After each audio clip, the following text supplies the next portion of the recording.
For this next session, I'm going to be doing more or less like live consulting, typically for our Asana audits when we do them with your team, with your company. We're looking at a few things. We're looking to understand how is your Asana structured? What's the culture around Asana? What does adoption look like? We're looking at how you're utilizing the basic features, the advanced features, what we call the executive visibility features. So are you using goals, reporting, portfolios, and what does that usage look like? And our traditional audits typically give you a score. You have some recommendations on where to improve, what the low-hanging fruit is, and then we typically will provide a way forward for you. So how do you improve? How do you align with the best practices? And so that's what a standard audit will look like today.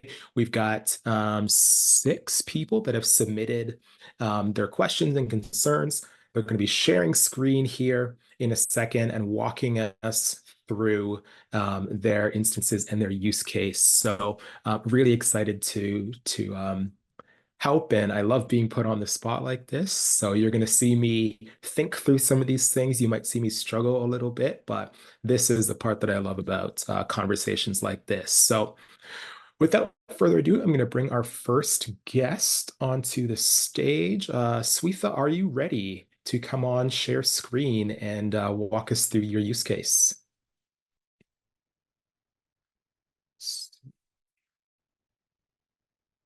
All right, Swetha is here.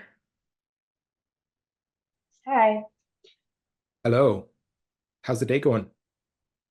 Good, good. Yeah, it's been really helpful, and I'm just starting to get our team onto using Asana. So I'm still very new, and team adoption is, you know, behavior change is challenging. So I wanted to just take the opportunity to, yeah, get some feedback on how I'm thinking this through. So yeah, I'm ready when you Perfect. are. Yeah. So if you want to share a screen, you can probably take like 5 minutes or so, walk us through the problem, what you've maybe tried so far, where you're getting stuck, and then I'll do my best to jump in and provide some insight as to where you can go from there. Okay, sure. So we're a research institute at the University of Texas, and so we have, um, we're on a trial right now, but we're working on getting a plan situated soon. But we have a bunch of different projects that are grant funded. So the idea is we have all of our each like grant has its own project, and then we also have organization wide, like all staff meetings, things like that. So one thing I wanted to get your feedback on is our use of rules and like one of the presenters said before, like using subtasks as like a checklist. Um, and so typically for our projects, we have a communications team, and depending on what type of item or task it is, we have several options here of the um, the website edit, a newsletter, a social media, and then within that we have the rules.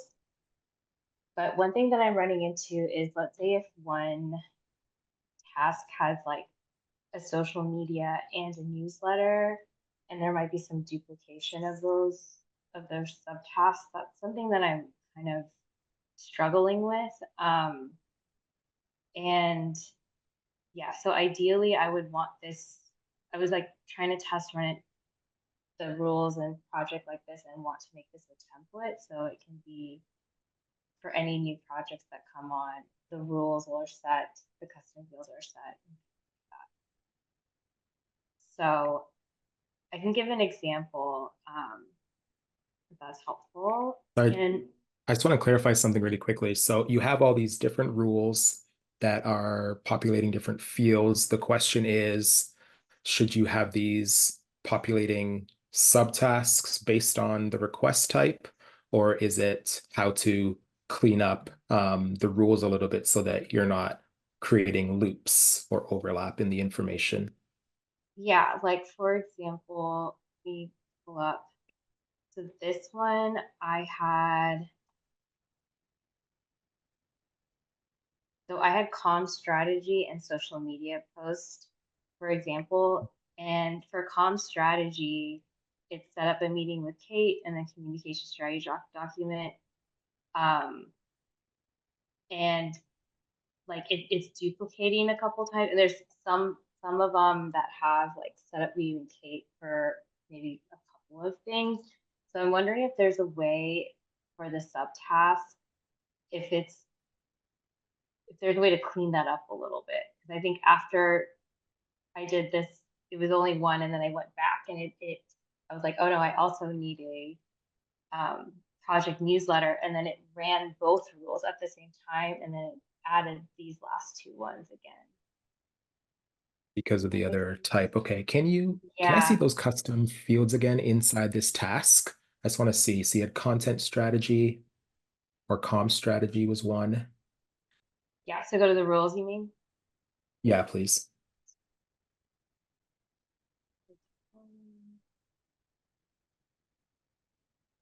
That.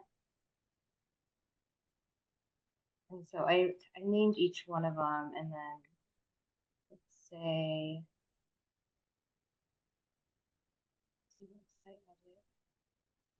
link. And this one would be ideally we would want to like link a form like for this one. And Mhm. there's no way to like hyperlink it in here. You would have to, is that correct? Not unless you go into the task detail, you could hyperlink it there.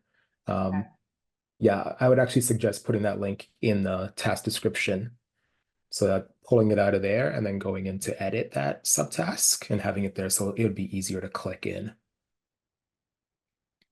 Yeah, so putting it right there, that'd be easier. Okay. Perfect. Yeah. Okay. So I want to look at this rule here quickly. So from what I'm understanding, all of these are related to one of the comms request types. Am I understanding that correctly? Correct. Correct. Okay, We perfect. have a couple. Um,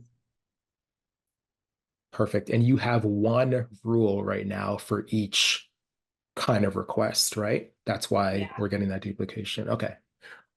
One thing that I do like to do is if you want to go into any of those rules for a second,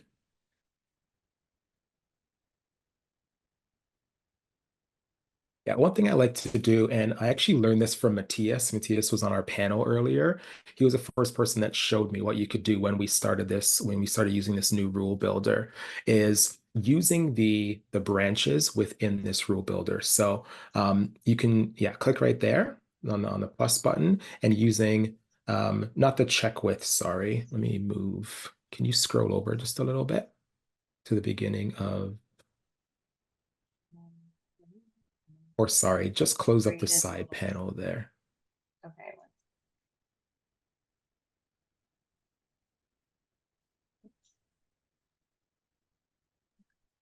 It will be to check the rules trigger. Yeah. Yeah, just on the, so right over Here. here. Perfect. Yeah. Yes, exactly. So clicking right on there.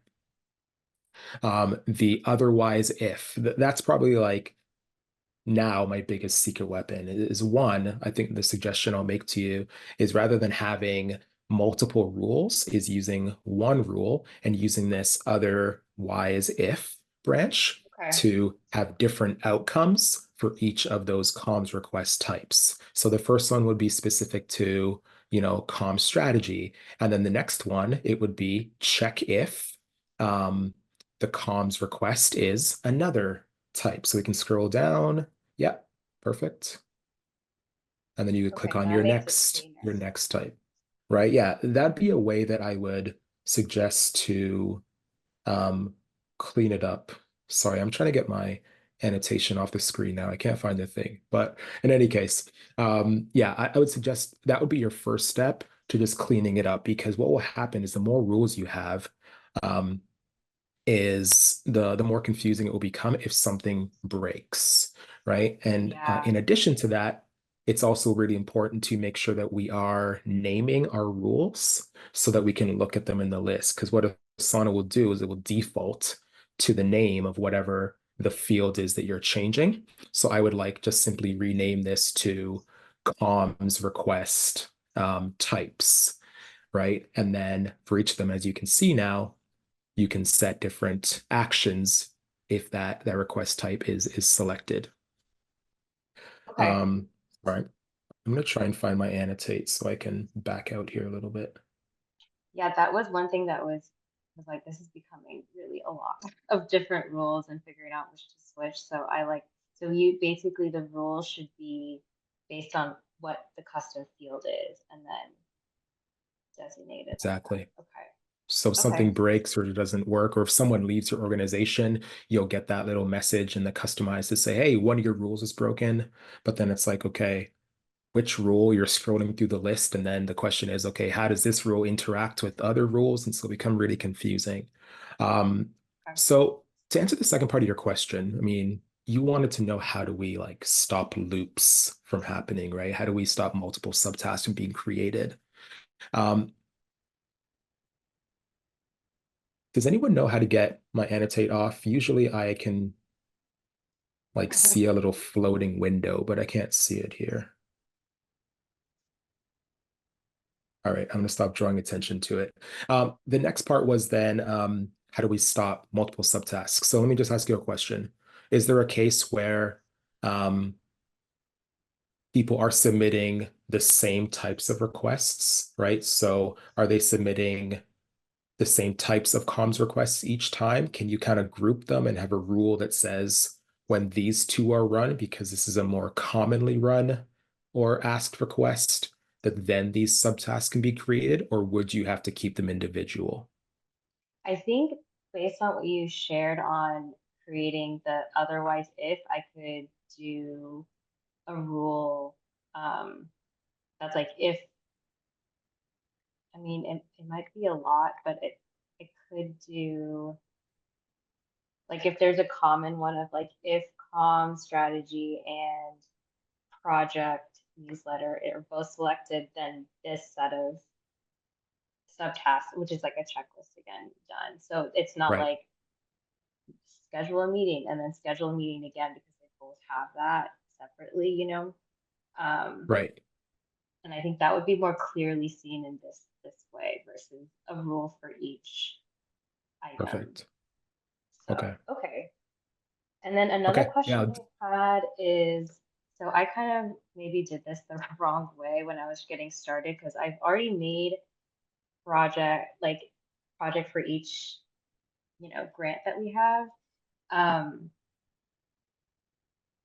and is there a way to add these rules, like make a rule template and apply a template up to an existing project? You can't do that, right? Great question. Yes, you can. Oh, Um, really? yes, you can. The feature is called bundles. So if you click on that arrow on the rules and then go back to customize and go down, let's just see if you have access to bundles. You should because you're on the trial. Sorry. Click on the Yeah. customize button. Click on the customize button for me, and then you'll scroll down here. Oh, sorry, y'all. Okay. No, it's Scroll okay. down. And then There we go. bundles. Okay, so you'd have to upgrade to bundles then. So it looks like your organization is on the advanced.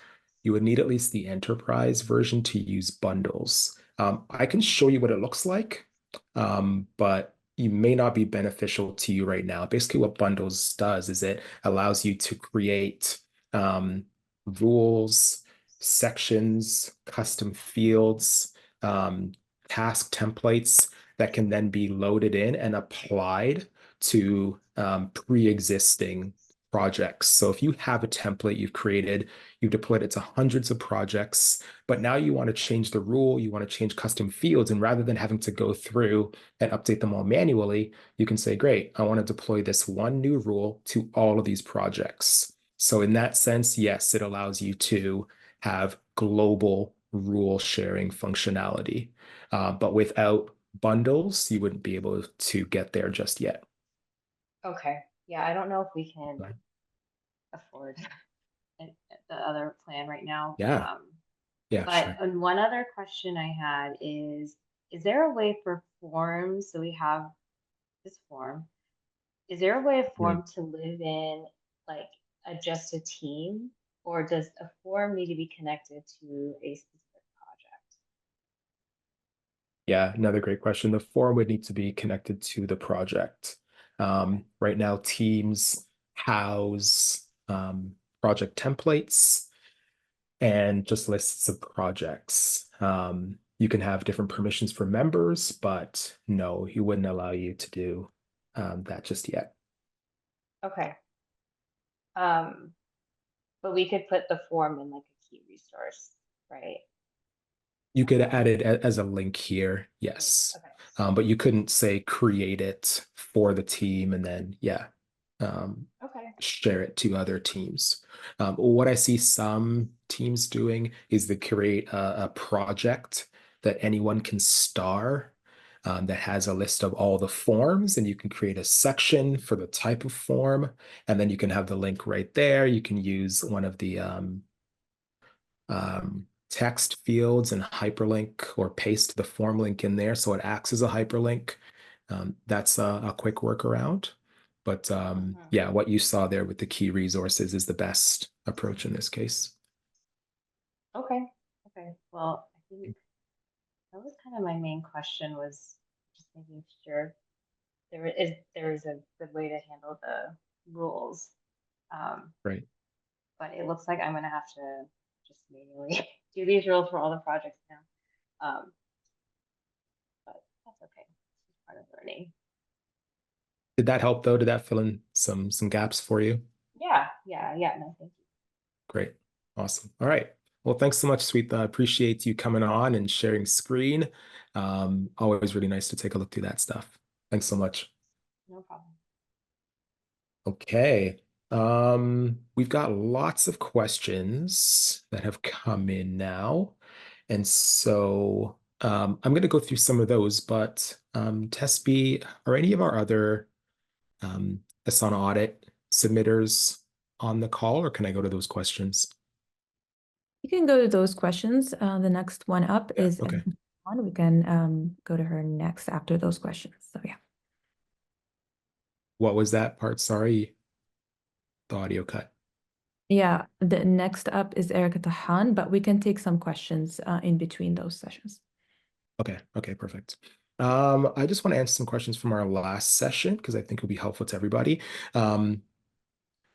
The question here was, how do you suggest we use the RACI model with Asana? We have a main assignee, but our processes are moving toward RACI. And so I love this question.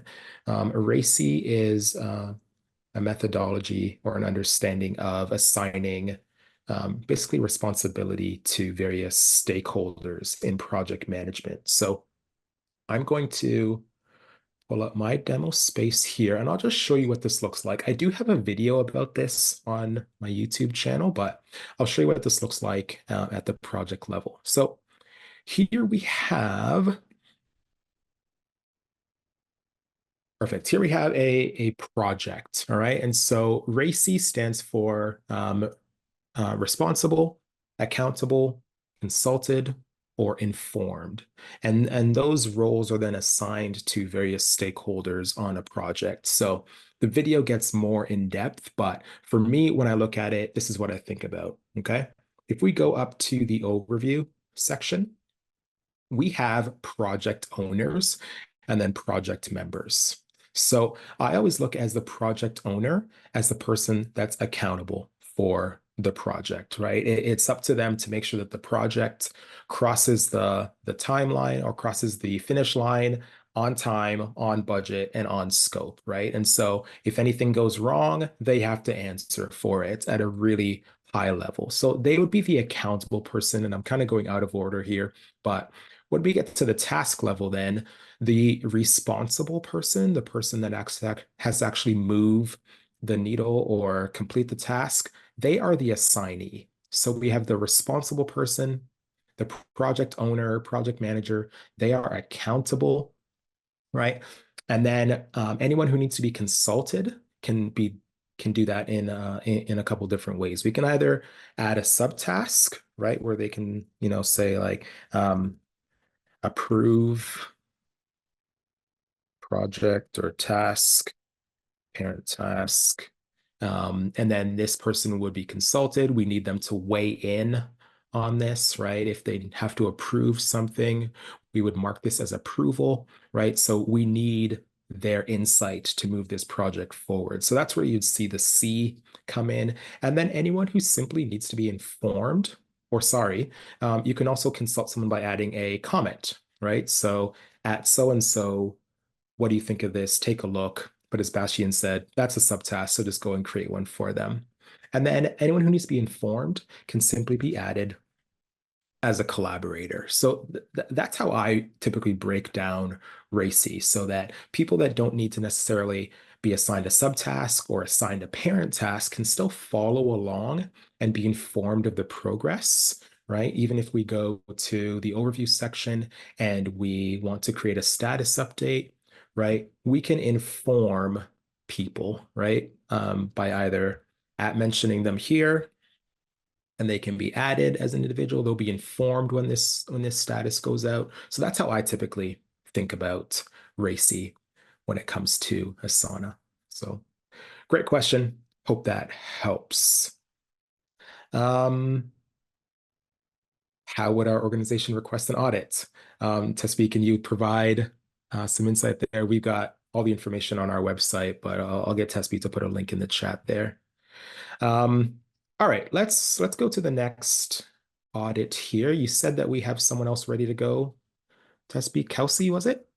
No, Erica Tahan. I'll promote her. Erica Tahan. Perfect. All right. Let's get Erica up on the stage here.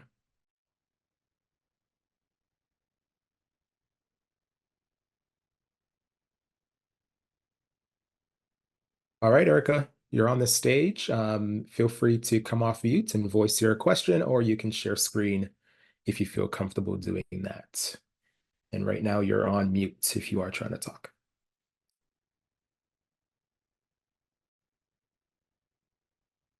Erica, are you there? 3, 2, 1.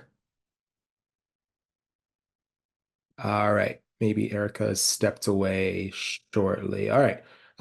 We can come back to that. I've got lots of other questions that came in earlier that I can answer.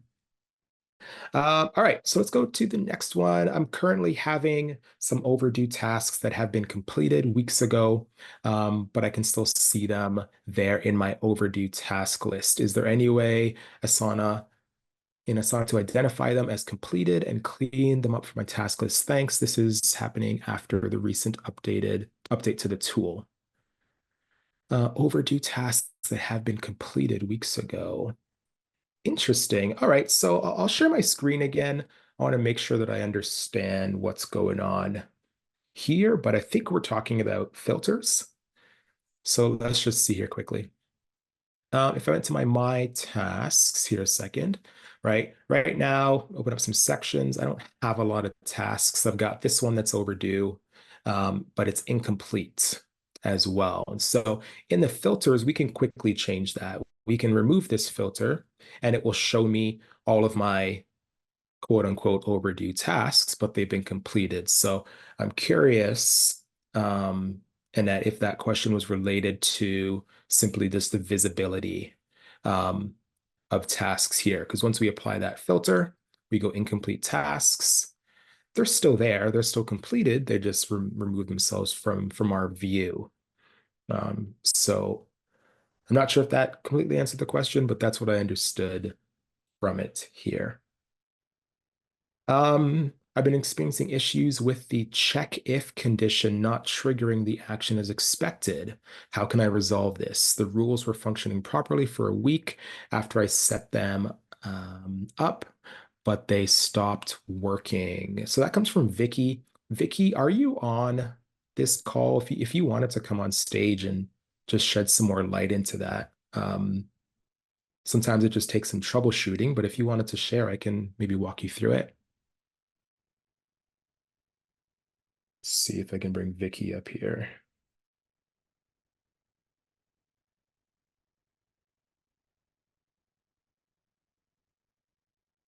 Hey, Vicky, you're on the virtual stage. did you want to speak more to your question from earlier?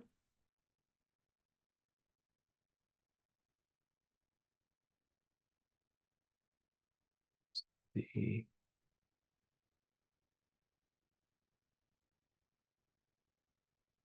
All right. Maybe we're getting caught up in some work. That's totally fine. All right. So let me see if I can answer that question. Yeah, I think it would just come down to troubleshooting. The check if condition can change quite often if you had a name change in uh, the value or the fields that you created, if it was deleted or if anything happened that might have changed it. It might just be a tweak in the naming conventions that maybe is causing that error, but could be a number of things. I'm not sure at this point, though, Vicky. Go back to our chat here.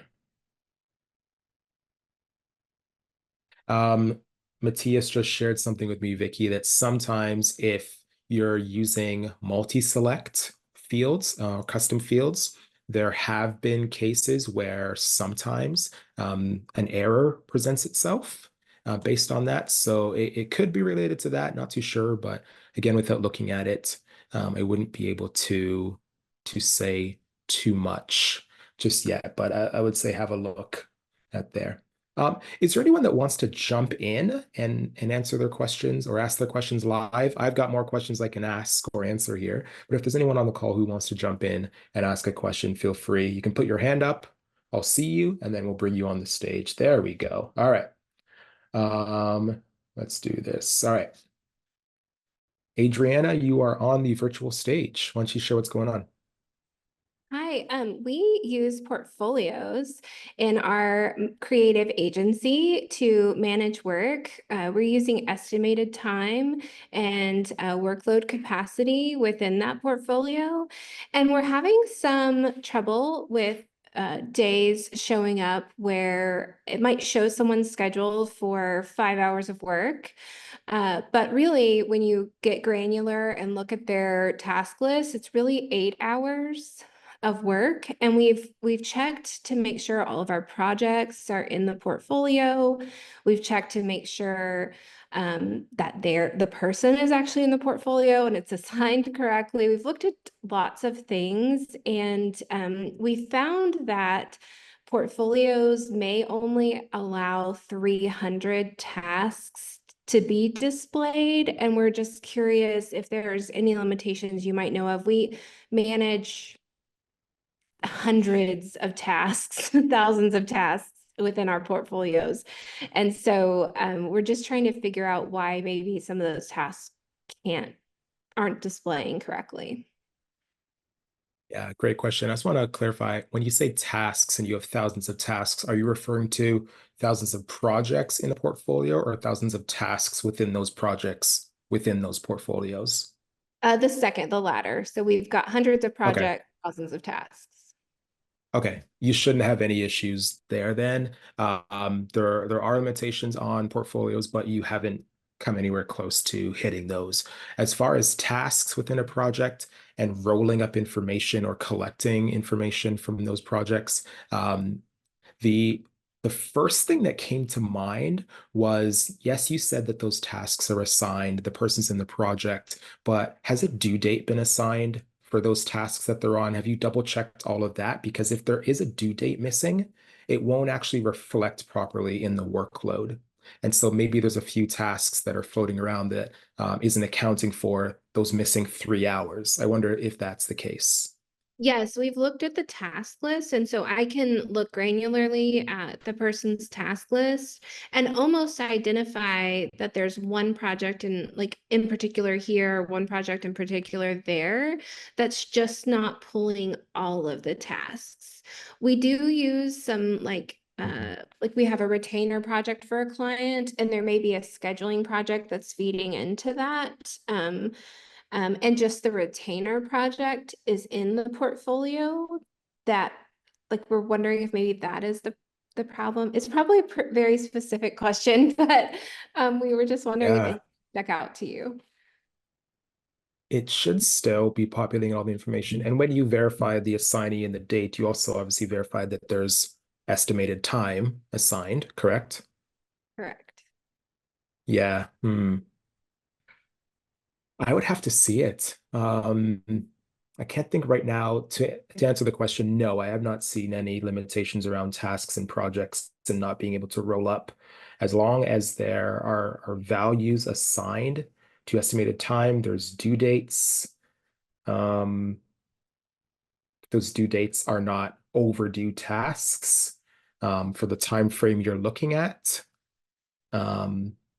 Maybe that's another question. These are all, future due dates or current due dates. These are not past due dates then, because sometimes if you're not looking or you can't see the entire month or the entire time span and there's a due date outside of that, that's maybe overdue.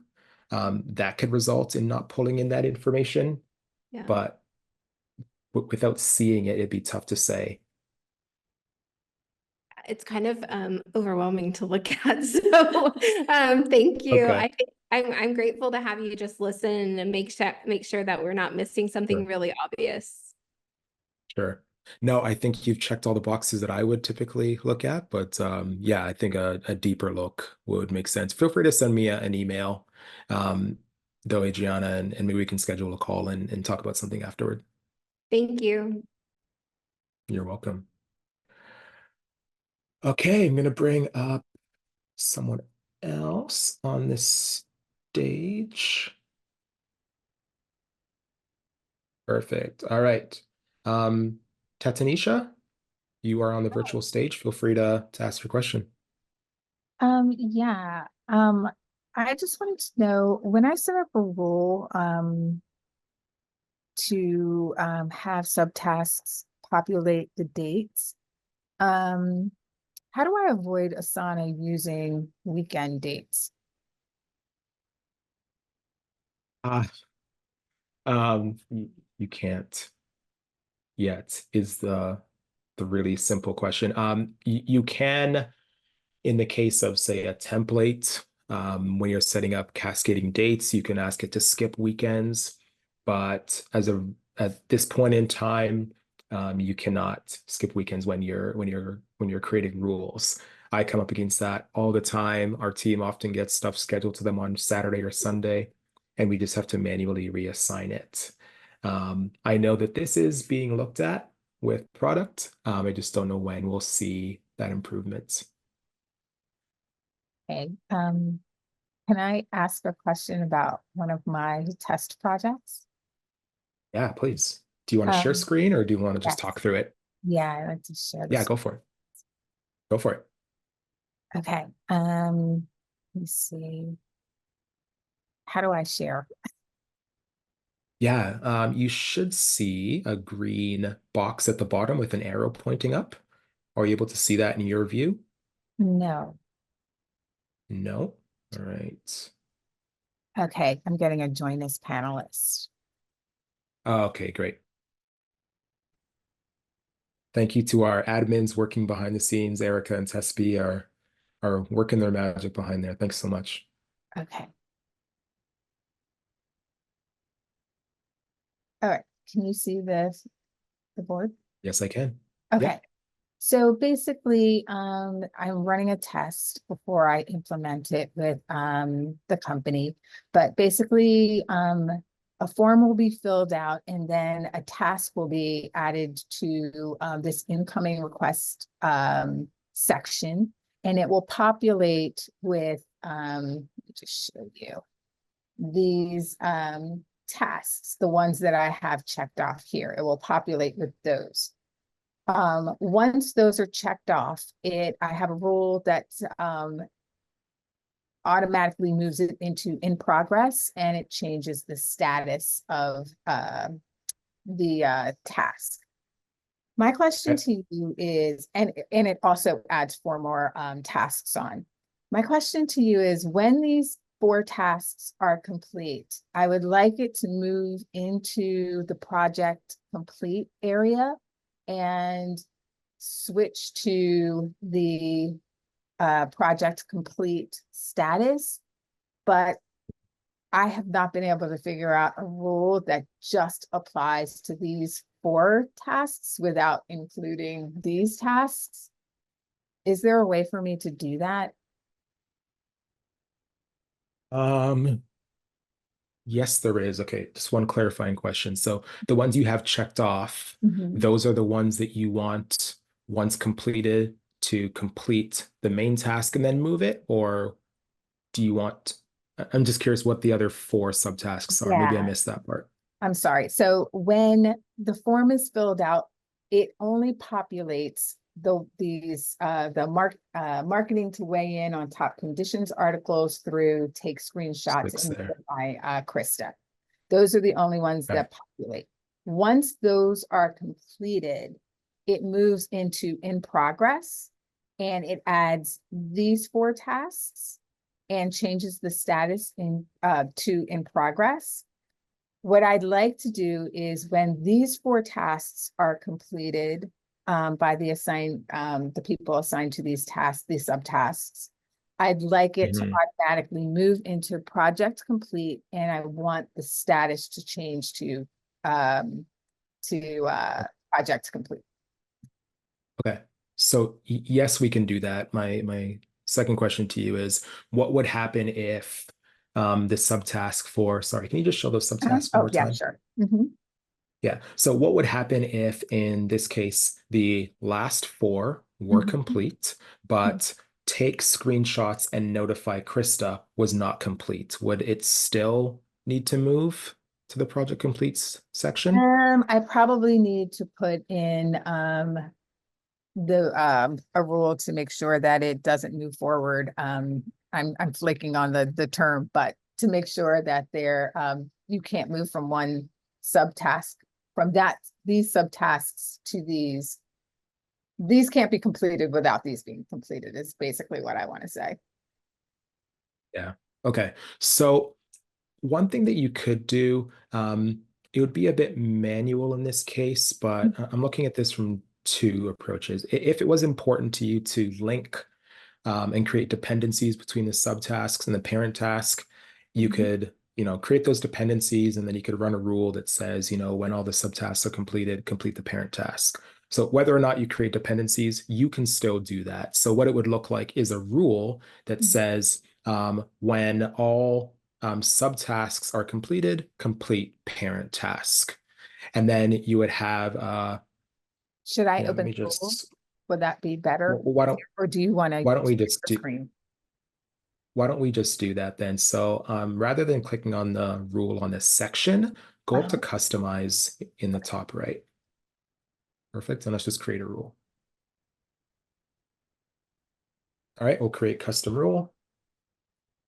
All right, so you'll say when, and then you'll scroll down through our list here, and you'll go down to task or all subtask completion status is changed. So just click on that right there. Okay. And then rather than task, you'll change the little drop down there to all subtasks. Great. So now we can say when all subtasks are complete, you can just simply click on the do this. Actually, let's try something. Click Okay. on the check if here quickly. And then let's do the same thing. Let's click on task or all subtask completion status. It's the same one we clicked on for the trigger. Perfect. And now let's see, check if, yeah, they're incomplete. Incomplete? It'd be, complete. Check Okay. if they're incomplete. Okay. And then you're going to change the first drop down there to subtask.